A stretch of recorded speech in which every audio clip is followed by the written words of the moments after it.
Hola, bienvenidas, bienvenidos. Otra vez abre la pozolería y es un gusto estar con ustedes otra vez.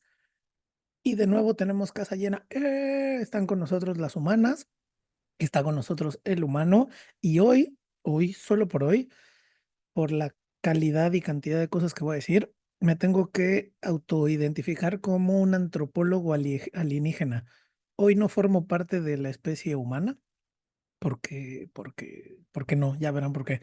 El tema de hoy está muy duro, está muy interesante. Vamos a tratar el tema de la novela de Margaret Atwood de 1985 que se llama El cuento de la criada, una traducción que a mí no me gusta, es un nombre espantoso. En inglés es The Handmaid's Tale. Este, Aunque supongo que las otras opciones, como el cuento de la sirvienta, tampoco me hubiera gustado, ¿va? No hay muchas opciones para dónde hacerse.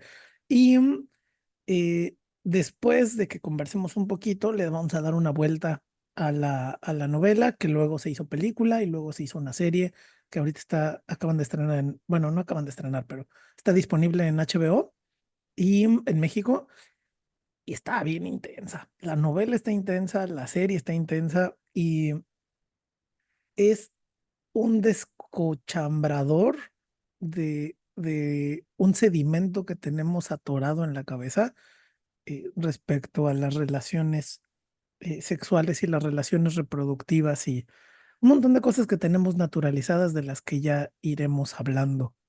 La fábula es, yo por relatarla lo más sencillo que puedo para darle la voz a los y las camaradas, es que empieza a haber un problema de fertilidad en el mundo eh, por causas al principio de la novela desconocidas y luego un grupo eh, social que reúne a la élite estadounidense con algunos militares, con algunos sacerdotes, con buena parte de los ideólogos, dan como un golpe de estado y crean la Casa de Jacob, que es como un nuevo estado, es como una nueva teocracia fascista en la que impulsan pues valores muy, muy, muy conservadores. Y digamos, el quid de la novela es cuando capturan a las pocas mujeres que todavía pueden tener hijos e hijas y las convierten en como en una propiedad privada de las élites para el servicio de ciertas casas. Entonces tienes un cambio en la familia biológica o en la familia burguesa, en la que tienes el marido, la mujer, pero la mujer no puede cumplir con la función reproductora, entonces capturan a las muchachas que sí pueden tener hijos, las ideologizan, las educan, las castigan a través de métodos coercitivos para que se amolden y accedan a ser quienes van a darle hijos a esa casa. Y todo pues en el sentido de la propiedad privada, ¿no? Es tu handmaid y por lo tanto es tu hijo o tu hija, ¿no? El hijo o la hija de la casa. Luego se empiezan a destapar algunas cosas bien turbias, como que por ejemplo al principio se creía que era un problema de fertilidad femenina, pero luego se deja entrever que en realidad el problema es de los hombres, pero como el sistema es patriarcal, pues le siguen echando la culpa a las mujeres y siguen ejerciendo un control muy fuerte sobre su sexualidad y su reproducción. Y bueno, la novela nos va contando la historia de una de estas criadas que se llama Offred,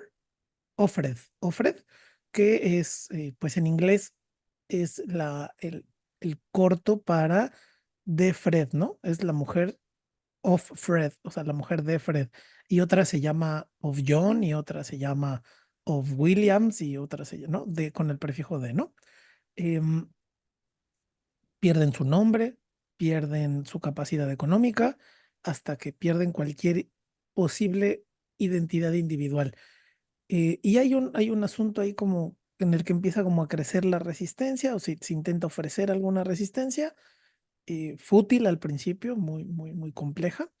eh, y bueno, por esos derroteros avanza la novela. Humana lejana en distancia geográfica, pero muy cercana en fraternidad, no, en sororidad hoy. Cuéntanos qué nos quieres agregar de la fábula. Ah, bien, eh, um, creo que una de las cuestiones más interesantes de la novela son, más que la anécdota en sí, que es terrorífica, estos pequeños miradas al pasado que tiene la protagonista, Offred. Eh, um, es muy curioso.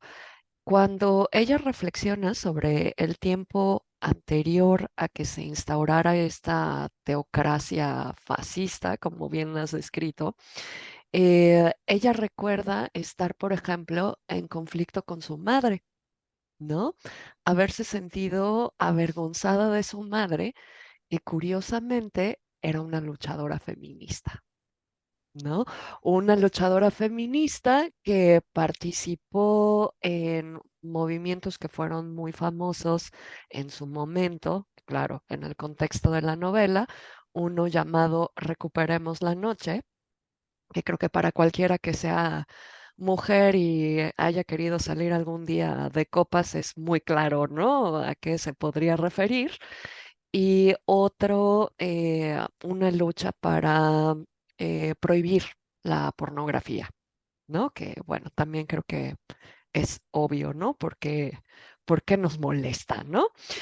Bueno, la relación de que tenía Offred con su madre era una relación tensa porque de cierta manera le avergonzaba y le parecían extremas las actitudes de la madre, ¿no? Em, Eso me parece muy interesante. También me parece muy interesante que en estas vistas atrás se nos habla de un mundo en donde la agresión sobre las mujeres era muy fuerte. Ujú. Y esta agresión que existía, ajá, y lo digo muy entre comillas, en el tiempo antes de esta teocracia, es utilizada como parte de la indoctrinación que reciben las mujeres en el momento histórico, ¿no? En el que sucede la novela. Es decir, hay un personaje muy interesante, es la tía Lidia. La tía Lidia, ella es una de las encargadas de reeducar a las mujeres que se volverán, eh, bueno, úteros esclavizados por las élites. Ujú. Y les dice, bueno, a ver, tranquilas, ¿no? Hay dos tipos de libertades. Hay libertad, hay, lo voy a tener que decir en inglés porque si no, no funciona igual. Hay freedom for and freedom from, ¿no? Libertad de y otro tipo de libertad de. ¿A qué me refiero? Freedom for, ¿no? Libertad para hacer algo, para tomar decisiones, para trabajar. ¿M? Pero la libertad from que les quiere inculcar Lidia es, fíjense qué bien están, a las mujeres ya no las matan en la calle y las tiran en un barranco. ¿M?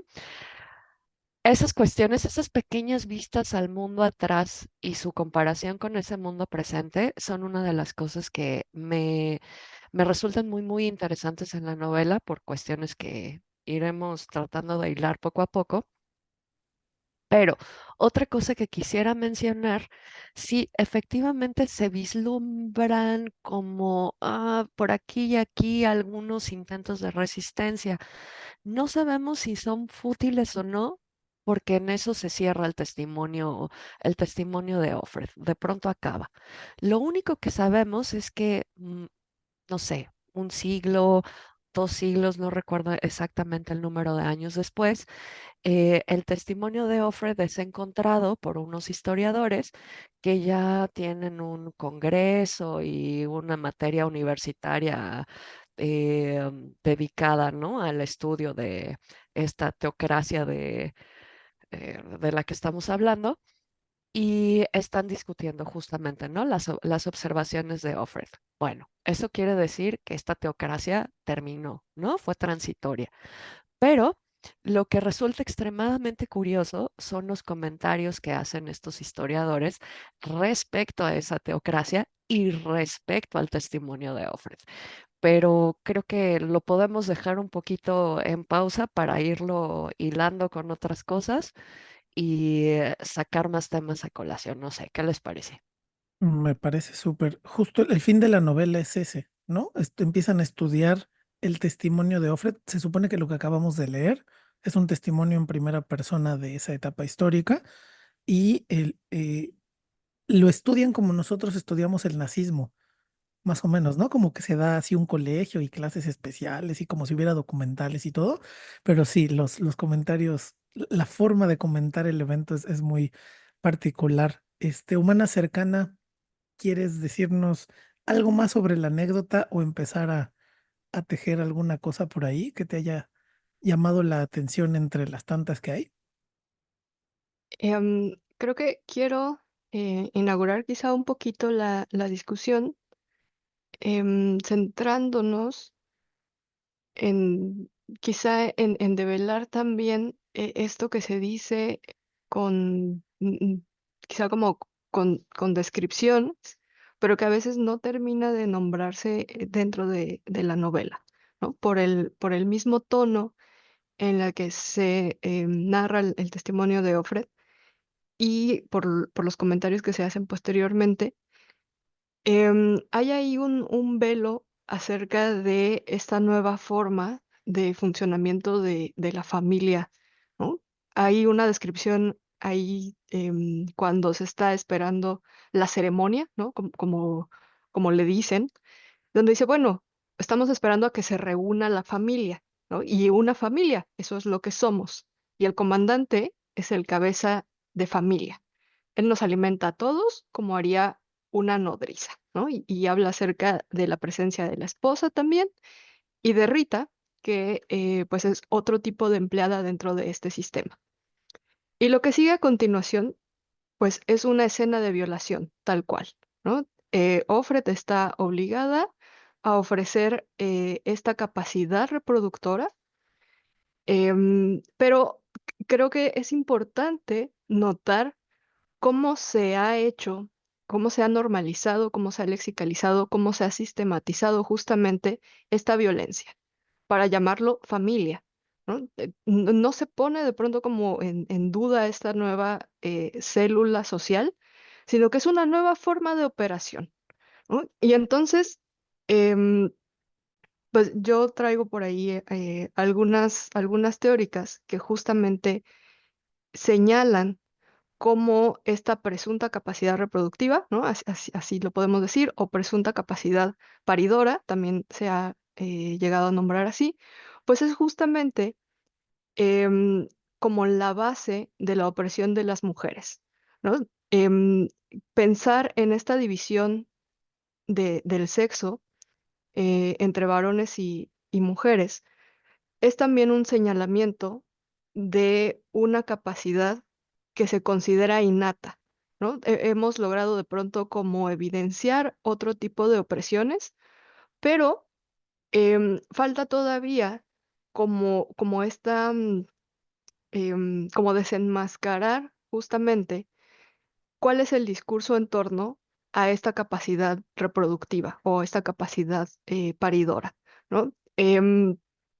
Y por ahí voy a comenzar como a meter por ahí algunos hilos, pero le cedo la palabra a Humano 2 también. Amigo, esa escena que describió Humana yo creo que es una imagen aterradora, ¿no? Porque es la esposa sentada en la cama y la criada tendida sobre su lecho, los hombros en sus rodillas y el marido violando a la criada mientras observa a la mujer. Y la justificación es porque así lo dice la chingada Biblia, ¿no? Su Ajá. libro ficticio. Es que no mames, yo no puedo con eso, es increíble. Y bueno, a mí eso me causó una espeluznación tremenda. Y lo que dice la humana, creo que yo también voy a tirar por ahí, sobre desenmascarar las opresiones que implican algunos temas que tenemos naturalizados. ¿Tú qué? ¿Tú cuál es tu primer comentario sobre este tema?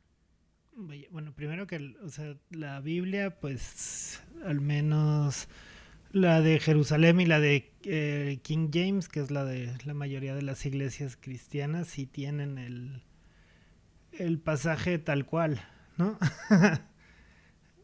Sí, y es o sea, también parte de los conflictos de Medio Oriente vienen de este pasaje, ¿no? Por digamos, los linajes. Pero esa es harina de otro costal, es otro tema. O sea, pero es un problema así de antiguo, ¿no? También. Y lo Eh, que acabas de decir es importantísimo. Ese pasaje sí existe, sí, sí está en los documentos, sí lo pueden rastrear. Ergo, si hay alguna posibilidad de que un zafado un día quiera hacer alguna pendejada así. exacto. Y pues no es la primera vez que pasa, ¿no? Los textos sagrados pues han sido también origen y excusa de muchas cosas, ¿no? Pero, por ejemplo, hay una estructura social que yo creo que sí vale la pena que nos la platiquen más, porque mi experiencia con el libro y con la serie es de sí estar descubriendo como un mundo, pues un mundo horrible que se parece mucho al mundo de a de veras, y algunas partes del mundo, como decía Atwood en una entrevista, donde esto ya sucede, ¿no? O sea, hay partes de Estados Unidos donde la vida es así, hay partes de nuestro país donde la vida para las mujeres es así, y así en cada país, continente y región, ¿no? Entonces, en esa estructura, me corrigen si me equivoco, están hasta arriba los comandantes, ¿no? Que son todos hombres blancos, no sé si son todos blancos, o con muchísimos privilegios, ¿no? La élite. Y, No, efectivamente son todos blancos ajá, porque a la gente de color o con otros heritages, ¿no? ajá, Latinos, etcétera, lo que sea, los llaman The Sons of Ham y son un grupo distinto que resulta prácticamente, nunca se sabe qué hacen con ellos. uh-huh. Podemos suponer que han sido exiliados, expulsados, O no que sé, son obreros, ¿no? También, como, o sea, yo lo entendí más en el sentido que es la clase trabajadora, que, podría ser también, que sí. Eh, tampoco tiene acceso a tener a las esposas, ¿no? Como de la élite, pues, ¿no? Yo más o menos por ahí lo entendí. Como en, no sé, igual el régimen de la Unión Soviética, había una clara distinción entre los miembros más altos del partido y pues los obreros que eran la base y supuestamente el fundamento y razón de ser, ¿no? De ese sistema y país. Y luego están las esposas, ¿no? Que a mí me asusta un poco porque veo muchas actitudes y discursos de este movimiento de las tradwives o de las esposas tradicionales que hay en redes sociales ahora, ¿no? espera. Es que hay dos tipos de esposas. Ajá, Hay dos tipos de esposas, humano. Eh, en la, digamos, en la parte más baja de la ajá, cadena alimenticia, además el nombre es brutal. Econoesposas, ajá, Econowife, sí. ¿sí? Uh-huh. Son las esposas de los pobres, Sí, ¿no? Podría ser que tengas suerte y te toque alguna que pueda tener hijos. Podría ser sí, que no. Si puede, pues qué bueno. Pues le toca tener hijos y le toca limpiar la casa ajá, y le toca mantener toda la economía del hogar en orden, todo lo tradicional, ¿no? Hacer todo. Pero hay otras esposas, que esas son las esposas de los comandantes. ajá, Y ahí ya síguele tú. las de la élite, ¿no? Que son también, hasta donde entendí, también son todas blancas, con muchos privilegios. Y digo que me recuerda ese movimiento que está ahora, porque pues vi algunas cosas también, no tan académicas, pero sí con cierto espanto, cierto susto de este movimiento de querer regresar a una vida como de la década de los 50, de la clase media, media alta y alta de de algunas partes de los Estados Unidos, ¿no? O sea, porque también creo que Estados Unidos tiene pues varias como áreas de diversidad, ¿no? En su interior y sobre todo en su historia. Hay historiadores que pueden dividir, creo que como en 7 tribus a todo Estados Unidos, y hay tesis de que estas 7 tribus o partes del país siempre han estado en una lucha constante. Y bueno, luego están las Handmaids, ¿no? Que ya hablaron de ellas. Y están las Martas, ¿no? En la serie, ¿no? Y en el libro también. Las Martas están abajo de las handmaids. Ajá, y son las mujeres que no pueden tener hijos, pero se encargan de trabajos. Domésticos, Ujú, de la limpieza, el manejo de la casa, de las élites también, ¿no? así es. Y están las tías, ¿no? Que a mí me dieron pavor las tías. Me recordaron a las monjas que luego había en la escuela, ¿no? Que pegaban y eran buenas para el castigo físico. Así es, Ham es hijo también de Noé. Bueno, Set, Cam y Jafet también, ¿no? Están en la Biblia y de ahí vienen como las tres grandes linajes del mundo del Medio Oriente, ¿no? Pero bueno, ya me desvié por el comentario, no importa. Y luego están como todos los guardianes o los ángeles guardianes, que es como estas milicias que existen en Montana, en Vermont, en Utah sobre todo. Esto es real, ¿no? Utah es un estado fundado por mormones, ¿m? Gobernado por mormones, a la fecha. ¿M? Entonces, la estructura que muestra la novela y algunas partes de la serie me recordó muchísimo estas comunidades de mormones que he visto en algunos documentales, ¿no? Donde el rol de la mujer es llevar la casa y tener a los niños y se acabó, ¿no? Y pues aparte de la cuestión para algunos grupos de mormones que es ser polígamos, ¿no? Los hombres tienen 10, 12 esposas, 40 hijos, ¿no?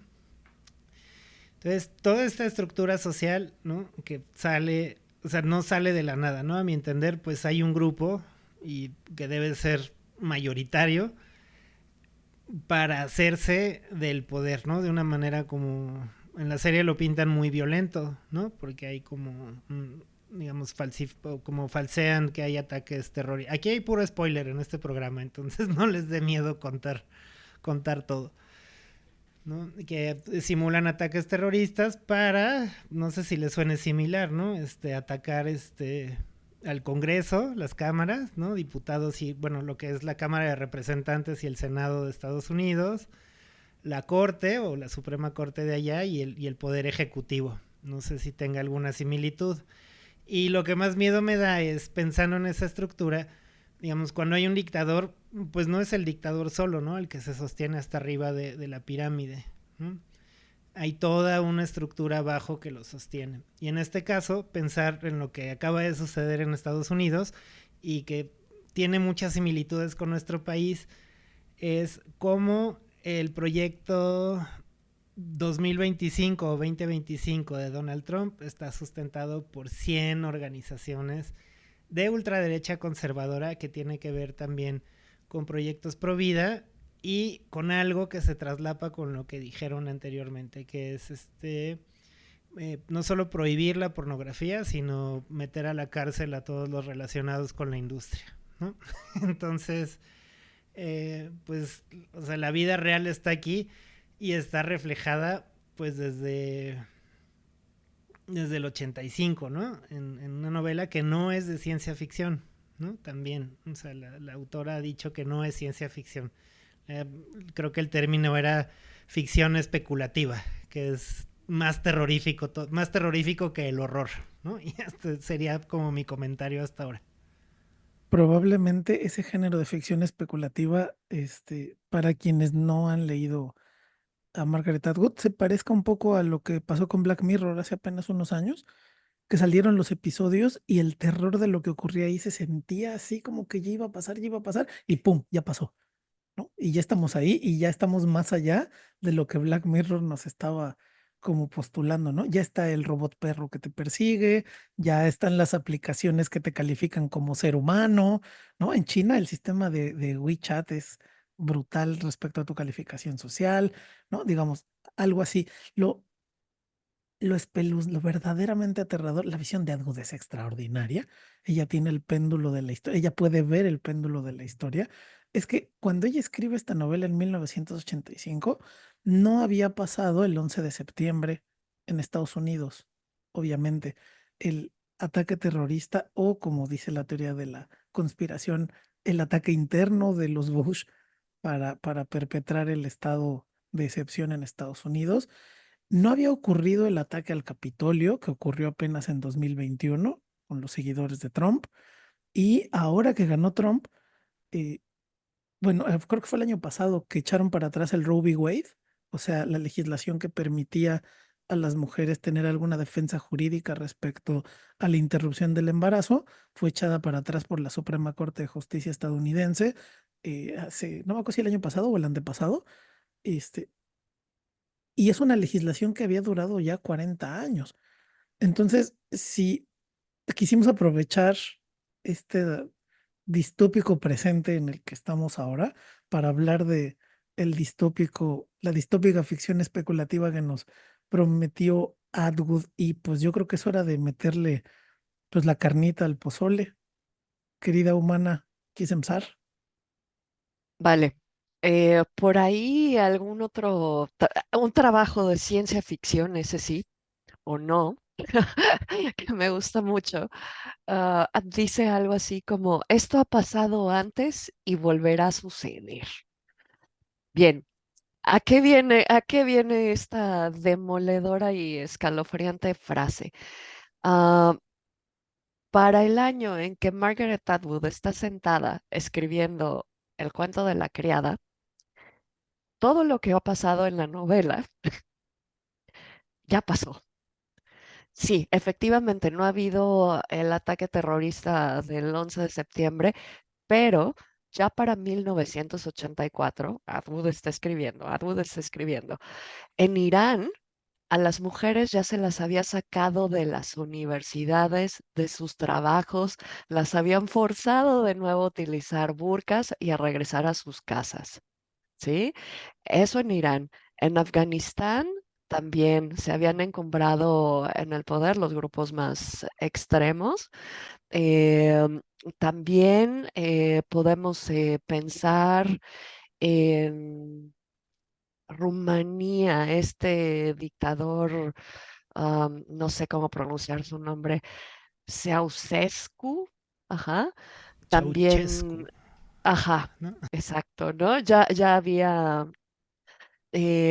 masacrado a los disidentes, su gobierno monitoreaba mensualmente a las mujeres, ¿no? Para ver si se embarazaban o no, el control de la natalidad era ilegal, obviamente el aborto también, y los salarios que podían percibir las mujeres, ujú, estaban directamente ligados a,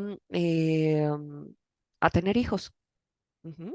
Esto ya había ocurrido para 1984 que Margaret Atwood está sentada dándole la forma, ¿no? Digamos, la última forma a su novela. También para estos años ya había habido un backlash, ¿no? Un como movimiento hacia atrás de todas las conquistas que lograron las feministas durante los 60 y durante los 70. Ujú. Y por aquí, eh, muchos de los derechos que habían ganado los empezaron a perder, especialmente cuando llega en Estados Unidos la administración de Reagan al poder, ¿no? Reagan es responsable, bueno, el grupo de gobierno de Reagan es responsable de disolver algunas instituciones que se habían logrado formar dentro del gobierno para vigilar el bienestar de las mujeres, bueno, en fin, ¿no? De nuevo. Todo esto ya ha pasado y volverá a suceder. No sé si suena familiar un poco a las cosas que escuchamos ahora, día con día, y a esta nueva victoria, ¿no? Del conservadurismo eh, misógino que representa Trump. Querida humana, otra humana, alterhumana o misma humana o ego humana. Ay, bueno, creo que es importante justo señalar cómo este ha ocurrido y probablemente está ocurriendo y probablemente vuelva a ocurrir. ¿Por qué? Y aquí es donde empezamos a entrarle a la carnita, ¿no? Em, Se suele hablar de una heterosexualidad obligatoria como uno de los elementos de la opresión de las mujeres. ¿Y qué carajos es esto de una heterosexualidad obligatoria? Bueno, em, hay una autora, Adrienne Rich. Ella fue una ensayista feminista estadounidense em, que lo que se dedicó a explorar era justamente de dónde surgía esta opresión de las mujeres y cuál era como la lucha de la autonomía que tenía que llevarse a cabo. Y cuando enuncia esto de la heterosexualidad obligatoria, que es un ensayo, me parece, de los 80, pues es una idea de que la heterosexualidad no es solo una orientación sexual, sino que es una imposición normativa, más allá de las formas de reproducción, ¿no? Finalmente somos seres sexuados, entonces eso biológicamente quiere decir que necesita haber em, una unión de células masculinas y femeninas, pero más allá de esta sexualidad, hay una obligación de convertirnos a todos en heterosexuales. Esta norma que no está enunciada como tal, bueno, sí está enunciada como tal, ¿no? Sí hemos recibido ahí la razón de tienes que ser heterosexual, es también una norma que se ha ido colando prácticamente pues en toda nuestra explicación de la economía pasada y actual, una norma que se ha ido colando en nuestras relaciones interpersonales, es una norma que ha regido pues diferentes gobiernos teocráticos, democráticos, monárquicos, ¿no? Em, que dice, pues básicamente, que las expectativas familiares, religiosas, legales que se esperan de ti es esta naturalización de la heterosexualidad, ¿no? ¿Qué es lo que permite esta heterosexualidad obligatoria? Pues justamente que las mujeres sean vistas como em, criaturas que necesitan cumplir su rol reproductivo y de pareja dentro del patriarcado, ¿no? Son socializadas para cumplir con estas expectativas del comportamiento sexual, afectivo, con estos trabajos de cuidado, pero sobre todo, muy, muy, muy, muy en lo básico, están em, siendo socializadas también para cumplir con la maternidad, ¿no? Y aquí hay que ser, pues, bastantes claros de qué vamos a llamar maternidad, ¿no? La maternidad también va a ser un concepto propio de este sistema que te va a decir que necesita haber una familia nuclear, ¿no? En algunos casos puede ser esta familia nuclear burguesa, puede ser en otras partes también familias de clanes, ¿no? Tenemos también en esta idea de la Biblia justamente de dónde viene esta cita de Jacob, pues es también la posesión de no solamente una esposa, sino de todas las criadas que puedas también tener, mantener, etcétera. Em, esta parte de la norma heterosexual define que o sea, define que la heterosexualidad es natural, ¿no? Y define también, y esto es peligroso, pues que el rol principal de las mujeres es justamente parir, ¿no? Está impuesto desde el principio, ¿no? De que toda tu constitución está orientada a ser pues la parte, em, digamos, más importante de la reproducción, ¿no? Y hay una serie de mitos que han permitido además que la maternidad sea idealizada, que la maternidad en algunos casos también sea cultivada, que la maternidad sea también divinizada, ¿no? Pero detrás de todas estas posibles manifestaciones de la importancia de la reproducción, recae justamente en el que las mujeres no son dueñas de su cuerpo y a pesar de que sean ellas las productoras de individuos, en el sentido, digamos, como más esencial,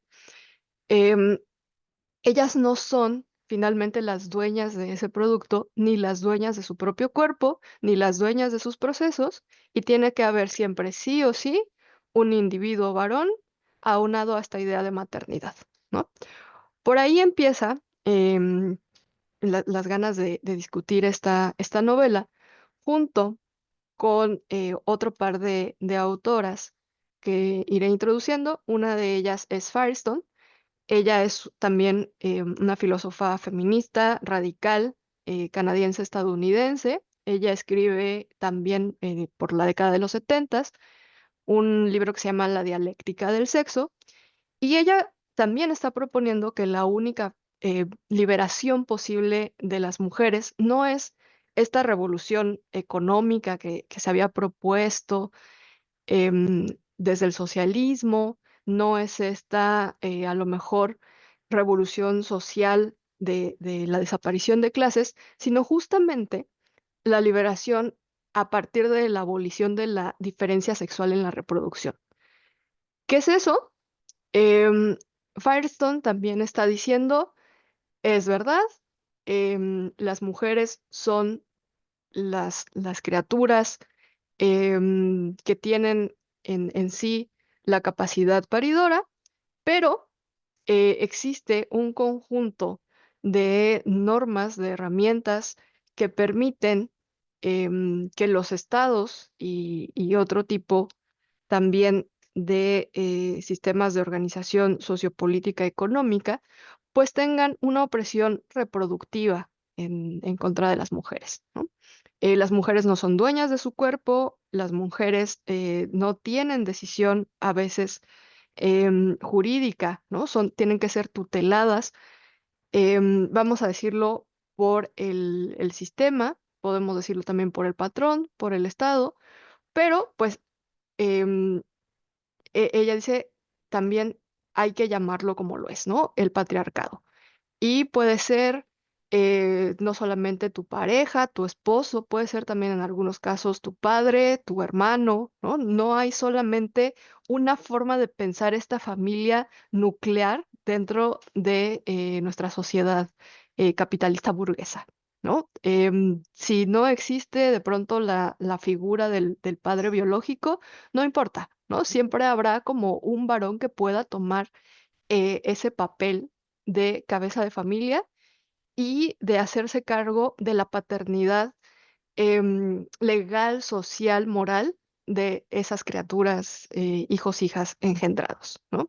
Y creo que es justamente también aquí donde entran algunos pasajes del cuento de la criada, ¿no? La posibilidad de que los hijos de Ofred sean hijos de Fred tiene que ver justamente con esta idea de la familia, no como una célula biológica, ¿no? No es importante que no sean digamos, los hijos biológicos de Fred y de la esposa de Fred, ¿no? O sea, son los hijos de Ofred y son los hijos de Fred y entonces forman parte de ese núcleo familiar social. Em, y hago aquí una anotación que a lo mejor tomará uno de los humanos para hablar un poco sobre lo que hemos discutido fuera de aire, que es otra pensadora, Silvia Federici, ¿no? Ella también es filósofa, activista feminista, ella es italiana y tiene dos obras que vamos a estar utilizando para este episodio, que es Calibán y la bruja y Revolución Punto Cero, ¿no? Y lo que ella está exponiendo es que justamente el trabajo reproductivo ya no solamente como producción de valor dentro del sistema capitalista, sino el trabajo reproductivo de creación de seres humanos, es lo que ha permitido también la consolidación del capitalismo y del patriarcado, ¿no? Ella dice, bueno, hay una invisibilización absoluta del trabajo que realizan las mujeres, ya no solo como trabajo de cuidado, trabajo de crianza, sino también hay una invisibilización de la parte como más mínima de este sistema, que es de dónde salen los trabajadores, ¿no? De dónde salen los obreros para sostener este capitalismo. Y aquí cierro mi participación invitándolos a ver, a lo mejor a analizar un poquito más estos artículos que de pronto vemos actualmente, donde se pone así el grito en el cielo de la baja en el ratio de fertilidad de las mujeres, ¿no? Estas noticias que de pronto son tan sensacionalistas de lo que pasa es que el PIB se va a ver afectado porque ahora tenemos generaciones con gente mucho más anciana en vez de tener generaciones jóvenes, ¿no? O qué es lo que va a permitir el sostenimiento de esta economía si las mujeres están dejando de parir. ¿No? Ojo acá, no se coloca el dedo sobre los hombres están dejando de tener hijos, ¿no? Pocas veces estamos viendo ese tipo de enunciados. Es el ratio de fertilidad de las mujeres ha bajado, ¿no? Las mujeres son las que han dejado de tener hijos y ahora vamos a entrar a discutir esta parte de la decisión, la heterosexualidad, el sexo, el capitalismo, etcétera, ¿no? Muchas gracias, estuvo muy bien servido ese plato de pozole. Yo quiero hacer un poco de historia sobre algunas cosas que acabas de decir. Yo me fui a finales del siglo XIX para intentar estudiar este tema, porque a mí me interesa justo esa figura que has planteado de los bienes de producción y la reproducción de esos bienes de producción, ¿no? Las materias primas y cómo se reproducen esas materias primas, ¿no? O las fábricas y cómo se reproducen esas fábricas. Y en ese sentido, hay dos pensadoras de finales del XIX que lo tienen muy claro, muy claro. Rosa Luxemburgo, que ella ya no vivió parte del siglo XX porque la asesinaron, pero tenía una compañera de la cual se habla poco, pero es, junto con Rosa Luxemburgo, una luchadora social muy dura, que se llama Clara Zetkin. Y entre ellas dos eh, formularon una serie de cuestionamientos, obviamente a la revolución industrial, obviamente al capitalismo, también con mucha fuerza y mucho poder al patriarcado dentro de los movimientos políticos en los que ellas estaban, que fue el Partido de la Socialdemocracia alemán y en algunos momentos algunos partidos socialistas, pero sobre todo en la socialdemocracia alemana fue donde ellas dos estuvieron trabajando. Y una de ellas llegó a la Primera Guerra Mundial, la otra se quedó en la antesala de la Segunda, justo unos meses antes de que los nazis quemaran el parlamento alemán, el Reichstag. Ella fue la que dio el último discurso del Reichstag antes de que fuera quemado por los nazis. Y estas dos mujeres plantean eh, alguna cosa que, como yo, como soy no iniciado en estos temas, primero me tuvieron que caer algunos veintes, ¿no? A partir del cuento de la criada. Primer 20. La mujer en nuestra sociedad actual, como en el cuento de la criada, está completamente sometida a los hombres y lo ha estado al menos desde los albores de la cultura, ¿no? De todo lo que tenemos registro, de lo que no tenemos registro, pues cómo saberlo, ¿no? Pero en todas las culturas que tenemos registro hay un sometimiento y Rosa Luxemburgo y Clara Zetkin les parecía que ese sometimiento viene dado a partir de la dependencia económica. Tú no puedes correr ni asumir ningún tipo de libertad si eres dependiente económicamente de alguien más, ¿no? Sobre todo en un mundo capitalista, o digamos, en un mundo capitalista, si tú no tienes libertad financiera o libertad económica, no tienes libertad en absoluto, ¿no? Esa es una propuesta de Rosa Luxemburgo, a lo que Clara Zetkin le empieza a rascar hablando de cómo pasó el proceso histórico en el que las mujeres comienzan a salir a trabajar y cómo esto las pone en un proceso muy complicado, porque al salir a trabajar no es que hayan ganado independencia. Clara Zetkin dice, lo que pasa es que cambiaron de amo, ¿no? Pasaron de ser esclavas del marido a ser ahora esclavas del patrón, ¿no? Porque ahora su salario depende del patrón, su salario ya no depende del marido. Y por supuesto estamos hablando de inequidades sociales muy fuertes, ¿no? Estamos hablando de que por supuesto les pagan menos, por supuesto se les considera trabajadoras de segunda clase frente a un embarazo, frente a la maternidad, todo esto sigue pasando, ¿no? Digamos, Setkin lo dijo hace 100 años, pero todo esto sigue ocurriendo. Y para estas dos pensadoras, el trabajo, es que ellas lo consideran trabajo, el trabajo de la reproducción es darle al sistema en el que te estés jugando tu cuerpo, porque pues finalmente hay una postura corporal ahí, le estás dando los medios para que continúe el sistema con nueva fuerza de trabajo. ¿Qué quiere decir esto? Que tus hijos van a ser nuevos obreros del mismo patrón, ¿no?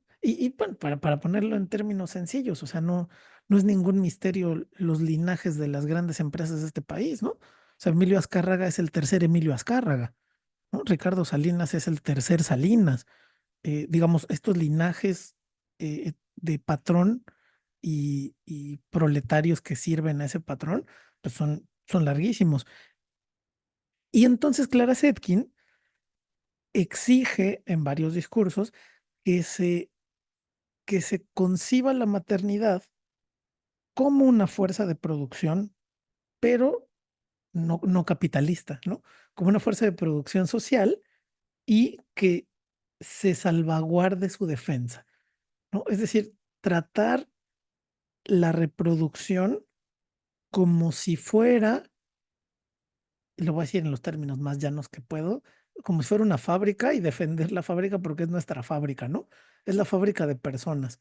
Y entonces, lo que a mí me conecta muy fuerte con el cuento de la criada, que de ahí fui a buscar a Clara Zetkin y a Rosa Luxemburgo y estoy buscando respuestas de algo, en efecto, las mujeres son las que tienen esta distribución biológica en la que les toca el papel de gestar y dar a luz a un cachorro de humano, ¿no? Digamos. Firestone, que decía la humana, dice, bueno, fuera de eso que es un hecho de hardware, ¿no? De nuestros fierros y nuestra carne y nuestros músculos, no hay ningún mandato que indique que eso deba de tener una división de clases sexuales. Entonces, como tú lo gestaste y tú lo pariste, entonces ahora tú lo tienes que cuidar y tú lo tienes que educar y tú tienes que ver por su supervivencia. Eso ya es una dominación social, ¿no? Digamos, eso no está en ningún lado dentro del sistema natural. Lo que yo decía, lo que yo me preguntaba en mi cabeza es, ese es un asunto muy poderoso. Tener, digamos, el poder de creación, de reproducción de otros seres humanos, ya sean como fuerza trabajadora o como continuadores, continuadoras de la especie, es un poder que a mí me parece supremo, enorme, y en el cuento de la criada y en nuestro mundo, la verdad, en la vida en la que estamos ahora, es tratado con un desdén y con una violencia que a mí me parece absolutamente inaudito, ¿no? La idea de cómo se trata la maternidad en este momento, de cómo se trata el sistema de reproducción actual, para mí es inaudito y mi pregunta de hoy es, ¿Por qué? ¿Por qué si ese es un poder tan particular? ¿Por qué es tratado con tanto desdén? Humana, querías intervenir. Sí, yo no creo para nada que sea tratado con desdén. Yo creo que es tratado con miedo, ¿sí? Y por eso es un poder que está subyugado a un otro, ¿sí? A la cultura patriarcal, al capitalismo, llámele como le quieras llamar, al amo. Este poder de reproducción femenino, este poder paridor, es por antonomasia el otro que aterroriza. Ujú. El otro insondable, el otro que se nos escapa y por eso asusta. Y cuando algo asusta, intentamos destruirlo, intentamos mantenerlo bajo absoluto control.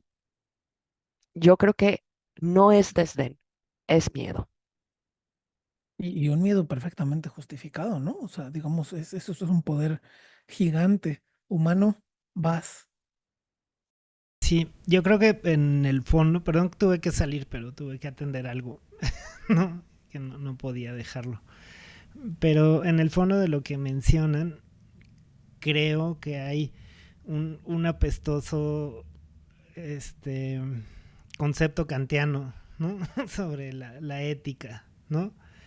Es decir, incluso en la serie se menciona, ¿no? Que la reproducción es un imperativo moral, ¿no? Que esta es una idea pues muy kantiana, ¿no? El imperativo categórico, como esta idea que sin importar el contexto y la circunstancia, ¿no?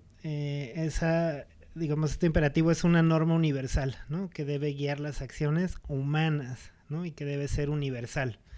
Entonces está esta idea de, o al menos en la serie, y creo que en el libro, bueno, en la novela obviamente también, ¿no? Cómo la reproducción pues es el imperativo que va a orientar a esta clase social dentro de la narrativa, pero al mismo tiempo no cumple, ¿no? Con una de las leyes más importantes del imperativo categórico, que es la de la fórmula de la autonomía, ¿no? Es decir, esta conducta tendría que surgir de la voluntad propia, ¿no? Con el riesgo, ¿no? De convertirse en la ley universal, ¿no? Es decir, como si mi voluntad pudiera aplicarse como ley universal. En el caso de los regímenes o de las estructuras más autoritarias, pues lo que dice el líder se cumple, ¿no? Más o menos. Digo, es mucho más profundo el tema, pero creo que está ahí apestosamente presente, ¿no? Y no solo, perdón, en las estructuras capitalistas, también, por ejemplo, la Unión Soviética aparentemente tenía, digamos, mayores oportunidades en el sentido de equidad de género, ¿no? Es un tema bien interesante, ¿no? Porque en la retórica o digamos en las construcciones del sistema soviético, tanto en el marco legal, en la participación laboral de las mujeres, el acceso a la educación y los derechos reproductivos, digamos en lo retórico estaba mucho más presente esta idea de equidad, pero digamos en la vida diaria había una doble carga, ¿no? Para las mujeres en la Unión Soviética, ¿no? No solo de cumplir con esta parte que les permitía el sistema, sino con la parte pues de la reproducción y el cuidado de la familia, ¿no? También había lo que menciona, ¿no? El otro humano, que es las desigualdades en lo salarial, ¿no? Y en la oportunidad, porque nunca hubo un líder del Politburó que fuera mujer, ¿no? En toda la historia de la Unión Soviética. Entonces había un techo también, no voy a decir de cristal porque allá todo era de hierro y de acero, ¿no? Entonces allá había un techo de acero que era impenetrable, ¿no? Y pues también que se cruzaba el tema, ¿no? Del contexto sociopolítico de la Guerra Fría, ¿no? Entonces también era una construcción retórica como propagandística para decir la Unión Soviética es muy superior a América, ¿no? O Estados Unidos, porque acá sí existe, ¿no? Las mujeres fueron parte integral de la victoria en la guerra patriótica, que es como ellos conocen así es, ¿no? La Segunda Guerra Mundial, ¿no? Digamos, entonces se cruzan todos estos temas y nos lo presenta la novela y ahora la realidad, ¿no? O todo sucede al mismo tiempo, ¿no? También como perdiendo esta idea del pasado, ¿no? Cómo narra de Fred o Offred estos recuerdos de la vida anterior, ¿no?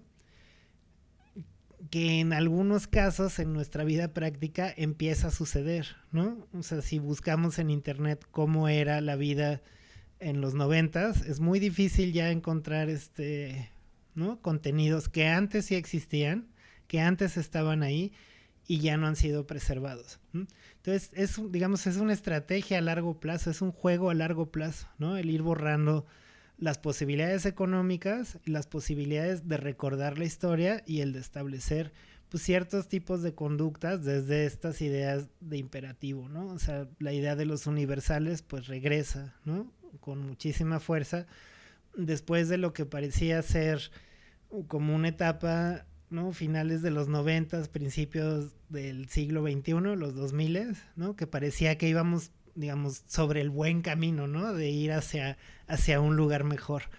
Y como ahorita, y lo menciona Atwood también, es cuando ella escribe la novela, los más jóvenes le preguntaban ¿cuándo va a suceder esto? ¿No? Y los más viejos decían esto no va a suceder nunca, ¿no?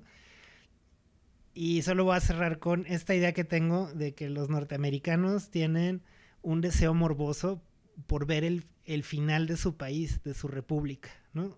Y sobre todo en la cultura popular.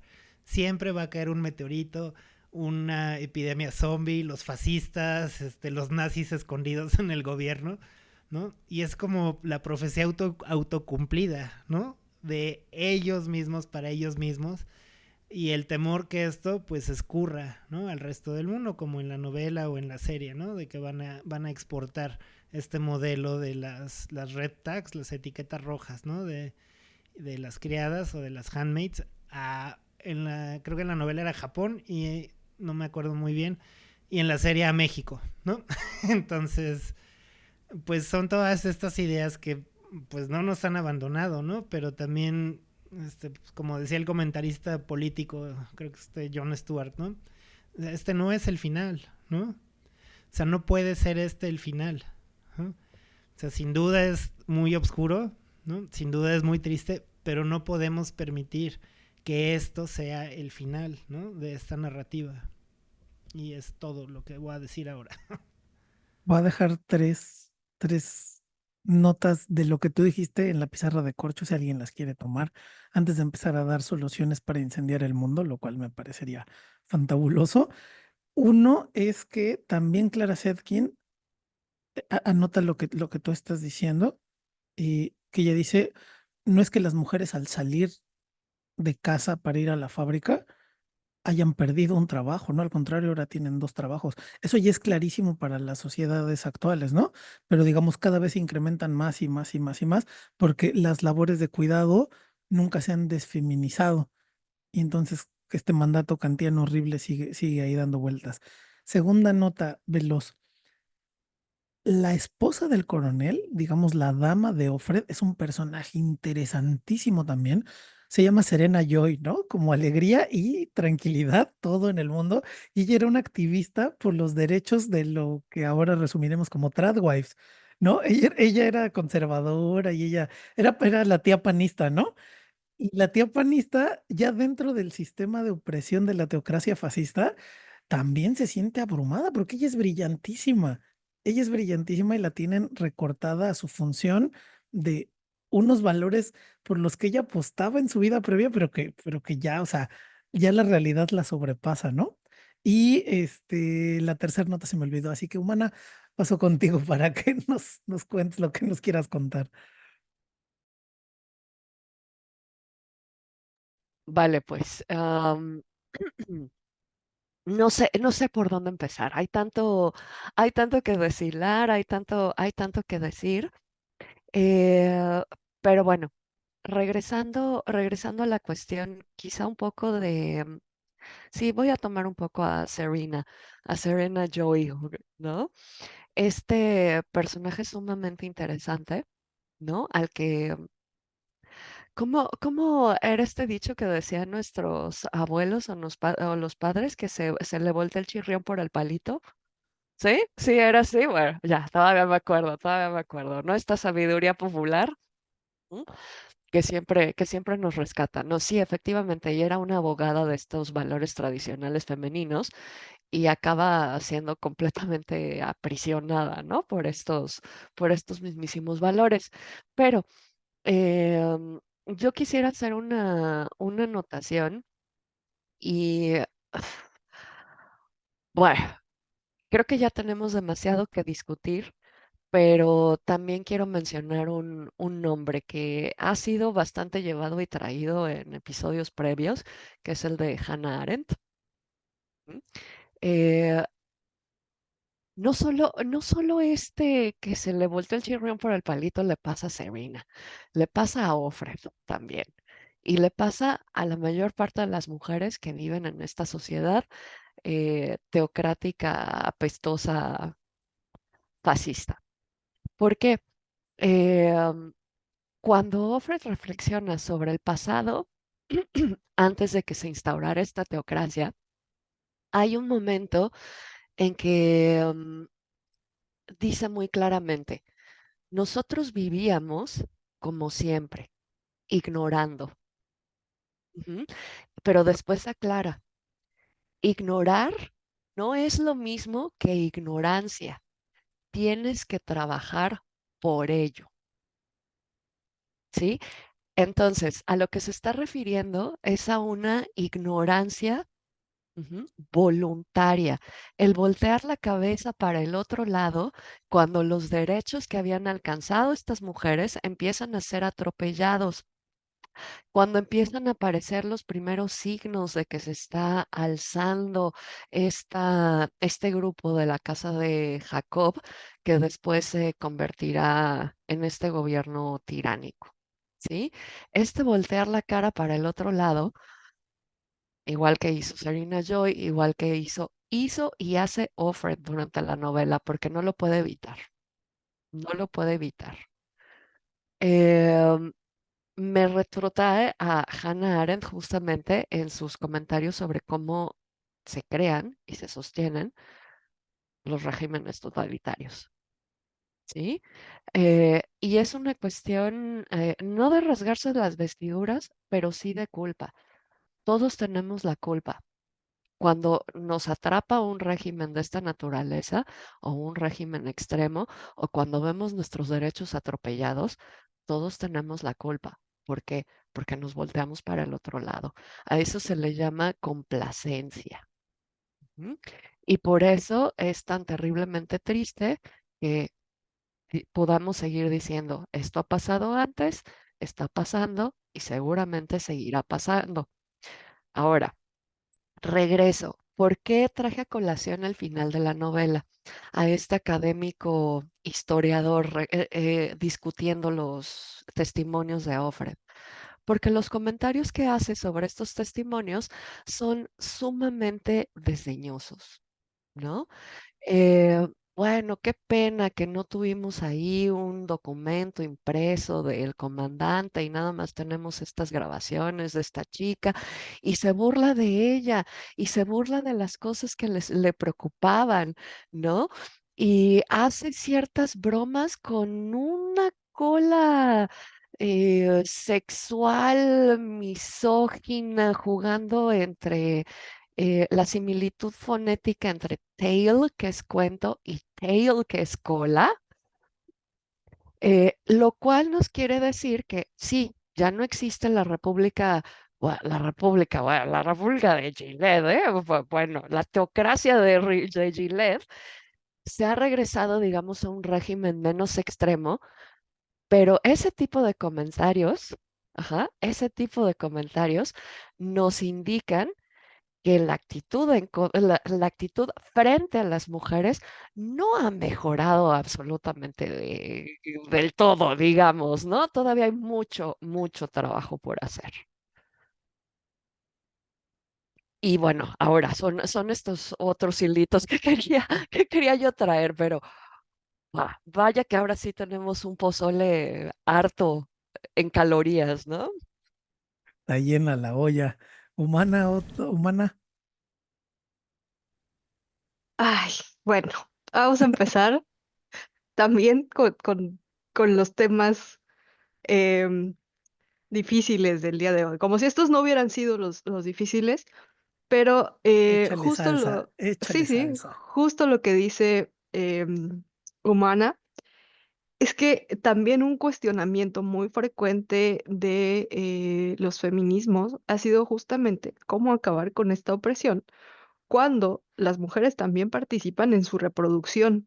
Y no es solamente una reproducción cultural, es que también es la reproducción de dar a luz a sus opresores, ¿no? O sea, porque en este sistema patriarcal, pues claro, no solamente vas a tener al padre, al esposo, a cualquier figura varón por encima de ti, sino que además vas a estar dándole al sistema los próximos varones, ¿no? Y vas a estarle dando al sistema las próximas oprimidas que a su vez van a dar a luz a los próximos varones y a las próximas oprimidas y así, ¿no? Y entonces llega de pronto como esta pregunta de ¿qué carajos haces frente a eso? ¿No? Y ha habido como N cantidad de respuestas. em, a la pregunta de qué hacer, ya no solo con la división sexual, ya no solo con estas expectativas que se construyen culturalmente a partir de esa división sexual, sino que además, ¿cómo carajos se detiene esa reproducción cultural y física, ¿no? Entonces, em, pues algunas respuestas como han sido las de Firestone, ¿no? Firestone dice, podemos valernos de tecnologías para crear como un útero externo y entonces liberar a las mujeres justamente de esta función reproductora, paridora, y entonces pues ya no hay como esta división de facto, ¿no? Ya no hay dos sexos, solamente hay humanos y luego úteros fuera de los cuerpos. Em, Ha habido también algunas propuestas, sobre todo por parte de lesbofeministas, que es pues aborta el sistema. ¿Y qué quieres decir con esto de aborta el sistema? Pues literal, ¿no? Toma en tus manos tu capacidad de decisión en cuanto a la fertilidad, a la reproducción, y entonces pues elige abortar, ¿no? Si estás embarazada y no quieres seguir continuando con esta opresión, ve y aborta, ¿no? Em, Ha habido también propuestas que se conocen como huelga de úteros, ¿no? Aquí nada más no confundirlo con lo que fue la huelga digamos, la huelga de vientres, la huelga de úteros de siglo XIX, siglo XX, que era más bien una política racial, ¿no? De controlar la reproducción de ciertas clases sociales o también de ciertas poblaciones racionalizadas. ¿A qué se refiere en la actualidad este término que también está cobrando por ahí fuerza desde hace unos 10 o 15 años? La huelga de úteros quiere decir que te niegues, ¿no? Rotundamente a darle hijos al sistema. Pero aquí hay algunas anotaciones que le he escuchado a una feminista mexicana, lesbofeminista muy radical, que se llama Luisa, ¿no? Luisa Menstruadora, que justo lo que ella dice es, ok, la, la, esta huelga de úteros, esta huelga de vientres está bien para empezar, pero siempre y cuando se cumplan como al menos dos condiciones. La primera es que sea justamente dentro del sistema heterosexual, es decir, que te niegues a darle hijos al patrón, ¿no? Sea este tu pareja, tu marido, sea este el Estado, ¿no? Reflejado en esta figura del varón. Y la otra es que justamente tengas esta decisión de no darle hijos al sistema, pues que sea también em, como cuestionar, sí, esa sexualidad, pero también pensando solamente, ella dice, si hay un dueño directo, ¿no? Es decir, si hay cualquier participación posible de los varones. Em, Algunas corrientes lesbofeministas han dicho, existe la capacidad de parir solo mujeres y entonces hacer esta comuna separatista em, que no dependa directamente ni de la estructura patriarcal ni del sistema capitalista. Em, y ha habido como un montón de propuestas de lo que se podría hacer frente a algo tan grande, ¿no? Es que cuando uno comienza a rascarle, entiende por qué carajos decimos que es un sistema, ¿no? Y por qué carajos hemos señalado em, que invade cada uno de los aspectos de nuestra vida, ¿no? Y entonces intentar imaginar a lo mejor las posibilidades de vivir fuera de ese sistema, sea un sistema político, sea un sistema económico, sea en este caso un sistema de opresión basado en el sexo, sexo-género. O sea, las propuestas, lo comentábamos, ¿no? Fuera del aire, parecen también como de ciencia ficción, ¿no? Pensar como en esta cancelación de la sexualidad humana, pensar en esta posibilidad de tener como estados fuera de los estados, ¿no? También, o sea, la pregunta de qué se hace frente a estas opresiones que ya observamos, que ya están señaladas, que ya están teorizadas, que ya están nombradas, pero que nos atraviesan, ¿no? O sea, ¿para dónde me muevo? ¿No? Entonces, yo me quedo, yo creo como con esta idea también que mencionaba humana, acerca de el terror que resulta pensar en la autonomía corporal de las mujeres, ¿no? Pensar que puedan ser plenamente dueñas de su cuerpo y con ello de los productos de su cuerpo. Em, voy a leer por ahí un pedacito que yo creo que va a resonar con lo que pasó hace unas horas, ¿no? De pensar si hay posibilidad de alargar el tiempo de interrupción legal del embarazo, ¿no? De 12 semanas a que no haya como un tiempo límite. Em, Luisa, menstruadora, tiene algunas reflexiones interesantes sobre qué pasa cuando decides cómo abortar el sistema o negarte a parir para el sistema.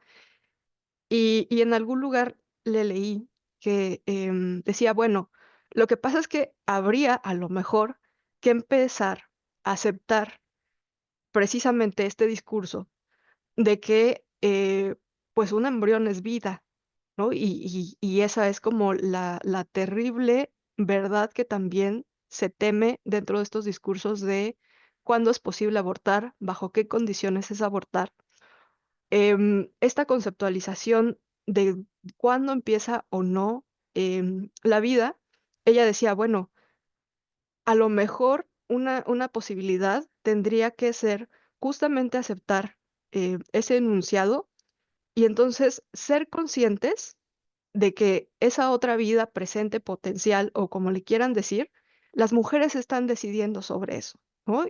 Y al decidir sobre esa otra vida, al decidir sobre su cuerpo entera, al decidir sobre sí misma, sobre su presente y su futuro, pues se muestra finalmente ese miedo último, ¿no? De que haya eh, un control certero de la reproducción y que con ello se subvierta el sistema, ¿no?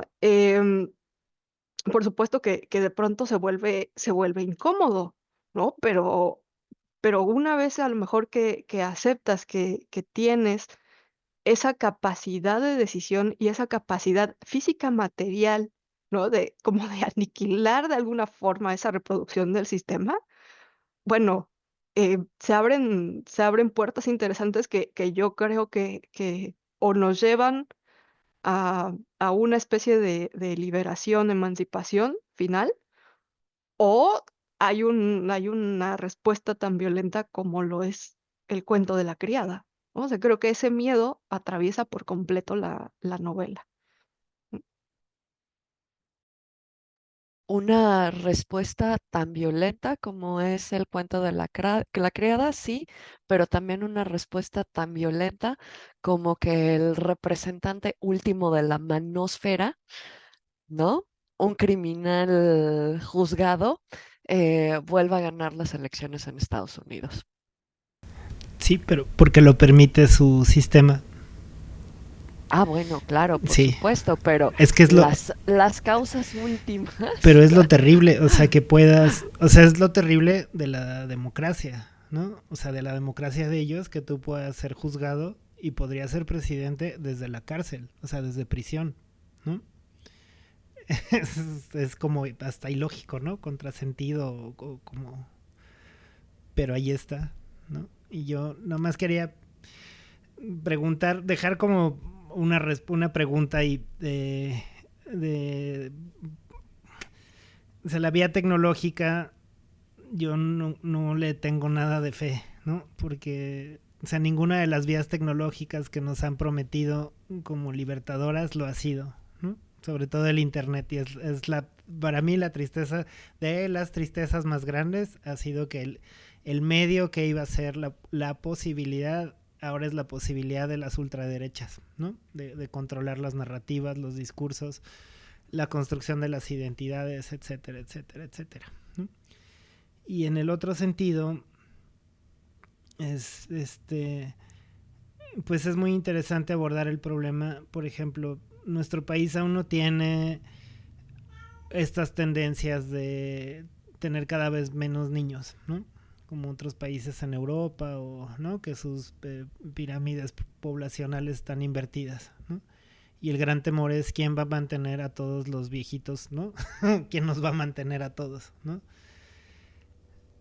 Supongo que, o sea, pensando en el futuro, si aquí hubiera un problema así, ¿cómo cambiaría, ¿no? nuestra perspectiva acerca de eso, ¿no?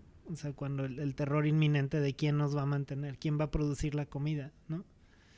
O vaya, en lo más rupestre, más terrenal. Y la otra es, yo creo que también es un periodo muy duro de transición de después de la pandemia, que por ejemplo Estados Unidos no se ha terminado de recuperar en su estructura social. Yo creo que México tampoco, ¿no? ¿En qué sentido? En el que pues cada vez creo que hay muchísima gente que está en la situación en la que estoy yo, ¿no? Que soy, mi mayor actividad es llevar la casa, ¿no? Ahora, ¿no? Entonces no tengo otro ingreso, ¿no? Más que algunas cosas muy esporádicas, y la mayor parte del tiempo la paso acá. Entonces eso es un cambio fuerte en muchos sentidos, ¿no? Para nuestro país.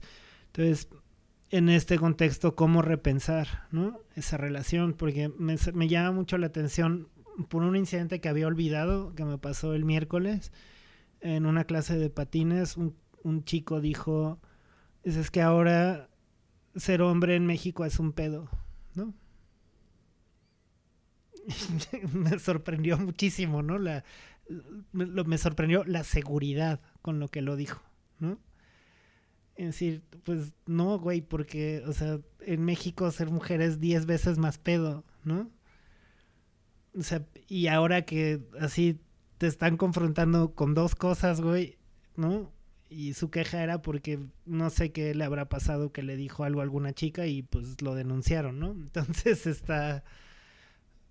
¿No? Me sorprendió eso, la autoridad con que decirlo, ¿no? Y como decían, o sea, no se ha ido del discurso, ¿no? No se ha ido de nuestro pensamiento esas ideas, como en la novela, ¿no? Allí están todavía, ¿no?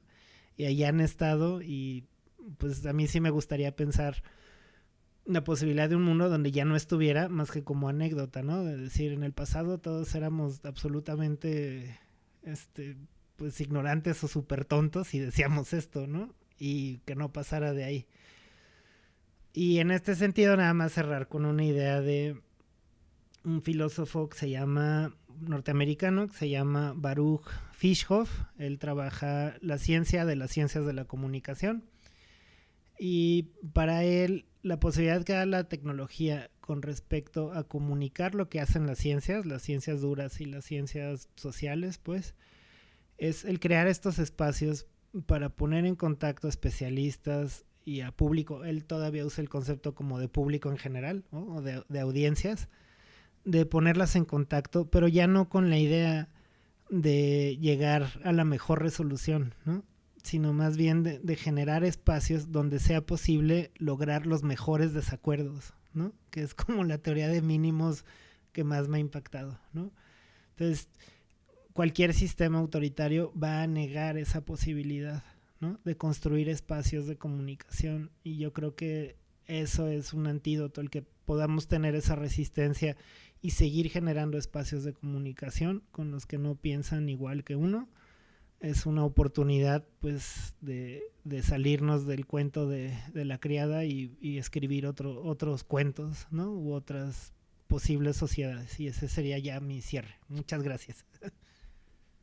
Yo quiero retomar algo que acabas de decir que es súper, súper, súper importante. Las dos humanas están conversando en un nivel de iniciadas bien cabrón, porque conocen el pedo y lo han vivido toda su vida, y cuando leen de cosas, pues llegan y le entran más profundo y piensan soluciones bien complejas, y pues los pendejos nos quejamos porque, no mames, ¿por qué me denunció si nomás le dije que qué nalgotas tenía, ¿no? O sea, estamos en dos canales, dos sintonías completamente distintas, porque los varones o los machos de la especie Homo sapiens sapien en su vertiente actual, apenas se están dando cuenta algunos, los menos, que existe un sistema de opresión y no lo pueden creer y no saben qué está pasando, ¿no? Y cuando les empiezas a quitar privilegios en ese sistema de opresión, pues se emputan. Porque cómo ahora ya me pueden decir esas cosas. Entonces hay una desincronía que en efecto yo creo que se puede tener un pequeño antídoto con algo de comunicación, ¿no? Pero sí hay que sintonizar la misma estación de radio como para poder hablar de lo mismo, porque si no estamos hablando de cosas distintas. Yo con esa idea en mente, yo retomo la idea de Clara Zetkin que, que dice, pues es que el capitalismo necesita más obreros, ¿no? El capitalismo siempre va a necesitar más obreros, y entonces, pues quien tiene el poder de la reproducción de la fuerza de trabajo, pues son las mujeres, ¿no? Las propuestas que daba tanto Donna Haraway, que lo da en la Nación Cyborg, como en el Manifiesto Cyborg, como Firestone en lo que ella le llama la cibernación, efectivamente tienen un componente muy poderoso de imaginar las relaciones humanas eh, apoyando la sexualidad en dispositivos tecnológicos, lo cual no sería raro, ¿no? Si ya apoyamos el sustento de la vida con antibióticos en dispositivos tecnológicos, pues con cirugías, con medicinas, con prótesis, pues no habría por qué no hacerlo en la reproducción. Digamos, la crítica desde, desde Setkin, que fue la misma que dijo la humana, pues es que son mecanismos muy liberales, ¿no? Tú humano les tienes poca fe porque efectivamente son mecanismos liberales a los que se tiene poco acceso. Alguien va a ser dueño de ese gran útero y alguien dentro de ese sistema capitalista pues será el pitch patrón igual, ¿no? Entonces hay como otra serie de problemas. Lo que sí, con lo que yo me quedo de Firestone, que es una absoluta maravilla, que a mí me parece extraordinario, es hay que destruir la familia biológica, ¿no? Al menos la idea de familia biológica, que se necesita varón, mujer y un cachorro, ¿no? Que digamos, ese hecho en el mundo no tiene por qué ser, ese hecho biológico, ¿no? Que la mujer es capaz de gestar y parir al cachorro de Homo sapiens, eso no distribuye las clases ni distribuye un sistema jerárquico, ¿no? Tendría que ser como la primera reflexión. ¿Por qué en automático asignamos labores de fuerza de trabajo a nuestras posibilidades, ojo, posibilidades, no obligaciones fisiológicas, ¿no?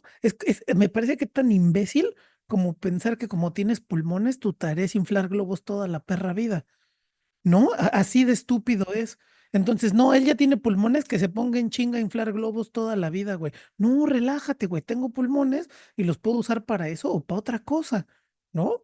Entonces, digamos, ese sería como mi primera idea, que a mí me gustó un montón. Yo llevo años pensando que la familia produce un montón de monstruos muy cabrones, pero no había podido agarrarle como por dónde. Y claro, tiene que ver desde la división, es que no es división, desde la dominación de clases, ¿no? No solo división, es división y dominación de clases.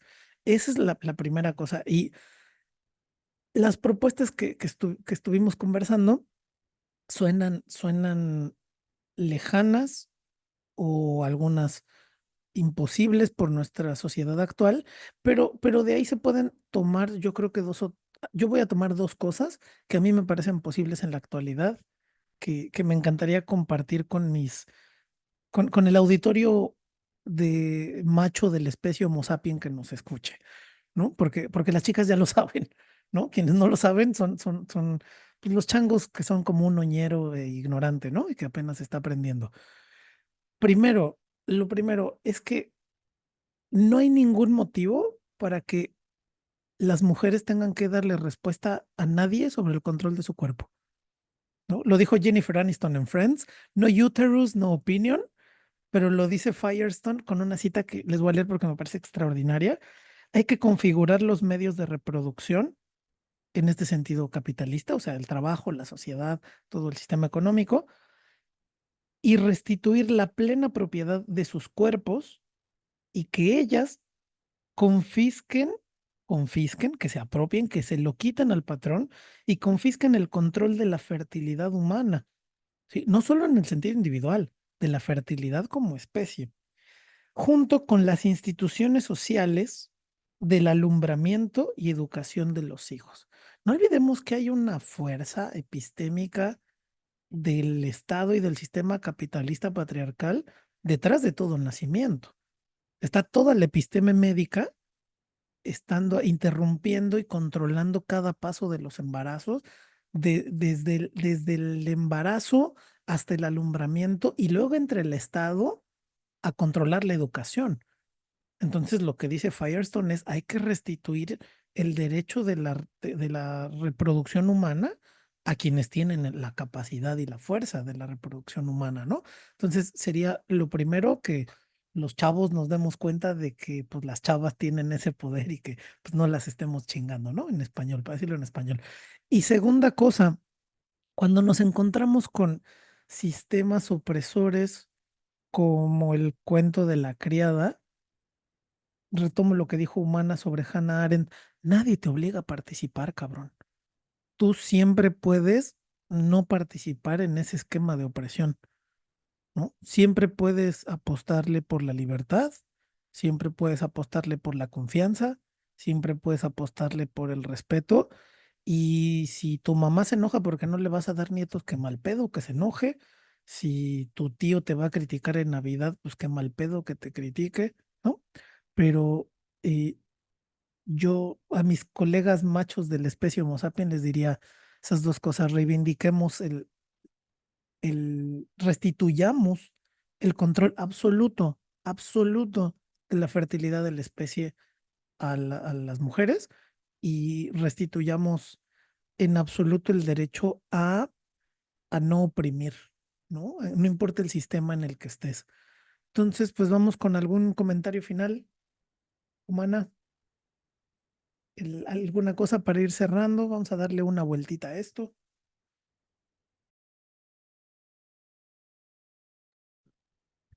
Am, a ver, tú haces un llamamiento a tus congéneres Homo sapiens.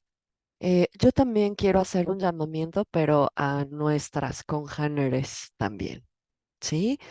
No hay que dejar de prestar atención.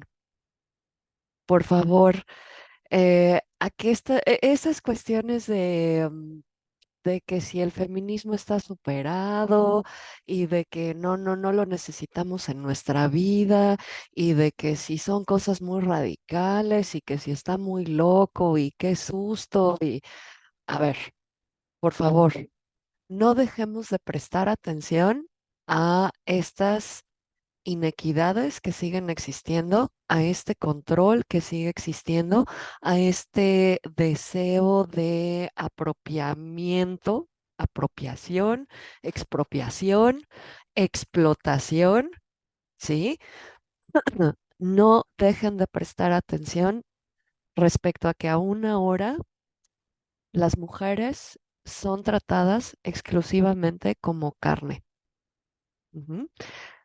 La sexualidad, la reproducción nos vuelve los animalitos de la industria que discutíamos en el episodio anterior también, ¿no?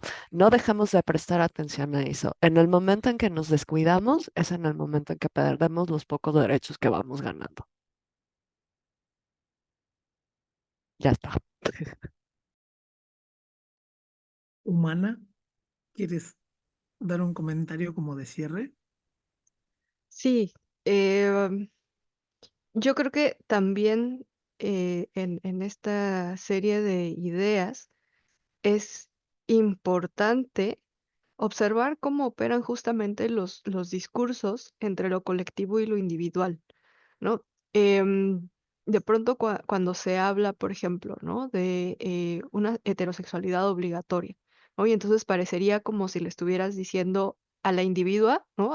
Específicamente a la individua A, no seas heterosexual, ¿no? O cuando estás hablando, por ejemplo, de cosas como el patriarcado, ¿no? Y dices, es que es un sistema. Y entonces parecería de pronto como si fuera un ataque, ¿no? De sujeto a sujeto. O cuando hablas sobre la romantización de la maternidad, ¿no? Como si lo que se estuviera atacando directamente fuera la decisión individual y no como la acción colectiva que ha llevado a este conjunto de normas y de opresiones que pesan sobre cada uno de nosotros, ¿no? Claro que cada uno tendrá su participación, ¿no? En la reproducción y producción de este sistema, pero ojo aquí, ¿no? Creo que también lo que deja muy en claro el cuento de la criada es que se necesita una operación a nivel económico, una operación a nivel de división de clases, una operación a nivel político, religioso, ¿no? No es solamente que un día, Fred, ¿no? Se levantó diciendo, bueno, ahora quiero tener una esposa y una criada que me dé hijos, ¿no? Hubo detrás toda una organización, que es justamente lo que observamos en nuestras sociedades actuales, hay toda una organización para mantener esas formas de opresión, ¿no? Em, por supuesto, una tiene la capacidad de negarse, ¿no? Como sujeto, como individuo, pero también es importante dar ese salto hacia cómo operan los conceptos en lo colectivo, ¿no? Porque pensando, por ejemplo, ¿no? Yo, bueno, me niego a tener hijos. ¿Y qué sigue? ¿No? Porque esta es una acción individual, pero a lo mejor tendría que estar ya desde este momento em, inculcando, enseñando, ¿no? Como este Estado dentro del Estado, como esta función educadora dentro del Estado. También hablando justamente de qué es esto, ¿no? De la heterosexualidad obligatoria, de qué es esto de las maternidades forzadas, de las maternidades no deseadas, qué es esto de la autonomía reproductiva, ¿no? O sea, hay todo un conjunto de cosas que se necesitan, ya no desde la acción individual, sino desde la acción colectiva. Em, Teníamos también como esta pregunta de, bueno, o sea, ¿qué se necesita para que el cambio sea completo? Em, y por ahí mencionábamos también como el miedo que se le ha tenido al uso de la fuerza, ¿no? O sea, hay también ahí como una idea también de la fragilidad femenina que ha permitido que no haya tampoco una respuesta violenta, ¿no? Muchos movimientos de otros grupos oprimidos han tenido que valerse justamente de esa violencia y parece aquí que también lo que se ha producido a través de toda esta serie de mitos, de idealizaciones, ¿no? Del lugar desde donde se vive el mundo y desde donde se puede pensar, parece también como que ha dejado de lado esta defensa del cuerpo a través de la violencia, ¿no? Nos da de pronto a lo mejor un poco de miedo, nos da un poco como de preocupación, tristeza, a lo mejor pensarlo, ¿no? Pero, em, lo que a mí me sorprende muchísimo también del cuento de la criada, es que parecería que se ha eliminado, por ejemplo, el uso de la violencia para la autodefensa, ¿no? Son como contadas ahí como las explicaciones, las descripciones, donde parecería que una mujer se opone, ¿no? O donde parecería como que una, mujer o un grupo de mujeres, porque son grupos de mujeres, ¿no? Más allá de esta, de esta forma de ponerlas en pareja, de esta forma de tenerlas aisladas, finalmente son también grupos de mujeres, pero que están detenidas frente a la capacidad de acción, ¿no? Porque justo creo que una de las pocas formas de salir de una distopía, bueno, no le vamos a llamar distopía, dijimos, pero sí de una forma de opresión tan violenta, justamente es apoderarse, ¿no? Como de esa autodefensa.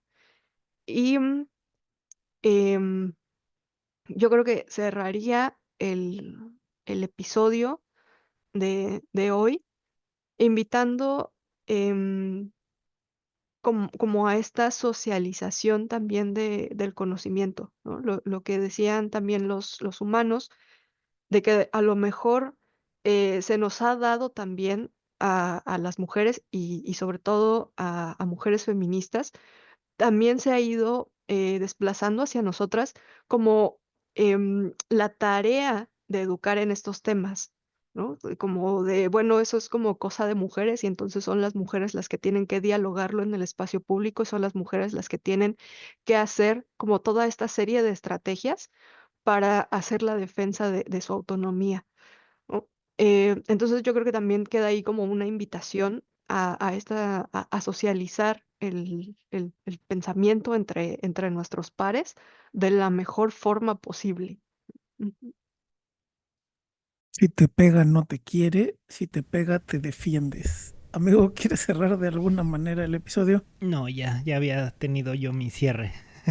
Y frente a la duda, mejor tú la viuda. Ujú. Exacto. Ah, me encanta, frente al lado. Muy bien.